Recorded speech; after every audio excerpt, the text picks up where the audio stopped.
ಎಲ್ರಿಗೂ ನಮಸ್ಕಾರ ಪ್ರಿಯ ವೀಕ್ಷಕರೇ, ನಾನು ನಿಮ್ಮ ಕೃಪಾ. ಎಷ್ಟೋ ಬಾರಿ ನಮಗೆ ಹಲವಾರು ಸಮಸ್ಯೆಗಳಿರುತ್ತೆ. ಆ ಸಮಸ್ಯೆಗಳನ್ನ ನಾವು ಯಾರ ಹತ್ರನೂ ಹೇಳ್ಕೊಳ್ಳೋಕ್ಕೆ ಸಾಧ್ಯನೇ ಇಲ್ಲ.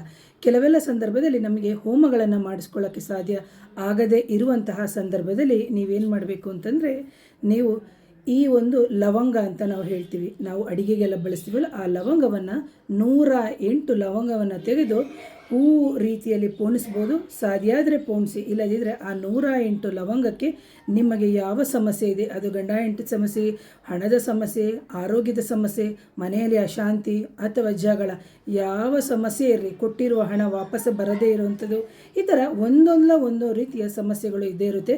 ಅಥವಾ ಮನೆ ಅರ್ಧಕ್ಕೆ ಕಟ್ಟಿ ನಿಂತಿರುವಂಥದ್ದು, ಇಂತಹ ಸಮಸ್ಯೆಗಳಿಗೆ ನೀವು ಈಗ ನಾಡಿದ್ದು ಹೋಳಿ ಹುಣ್ಣಿಮೆ ಅಂತ ಏನು ಬರುತ್ತೆ, ಆ ಹುಣ್ಣಿಮೆಯ ದಿನದಂದು ನೀವೇನು ಮಾಡಬೇಕು ಅಂತಂದರೆ, ಆ ಹೋಳಿ ಹುಣ್ಣಿಮೆಯ ದಿನ ದಹನ ಕ್ರಿಯೆ ನಡೆಯುತ್ತೆ. ಆ ದಹನ ಕ್ರಿಯೆಗೆ ನೀವು ತಗೊಂಡೋಗಿ ಹಾಕೋದ್ರಿಂದ ಖಂಡಿತವಾಗಲೂ ನಿಮ್ಮ ಮುಂದಿನ ವರ್ಷ ಹೋಳಿ ಹುಣ್ಣಿಮೆಯಷ್ಟರೊಳಗಡೆ ನಿಮ್ಮ ಸಮಸ್ಯೆಗೆ ಪರಿಹಾರಕ್ಕೆ ದಾರಿಯಾಗುತ್ತೆ.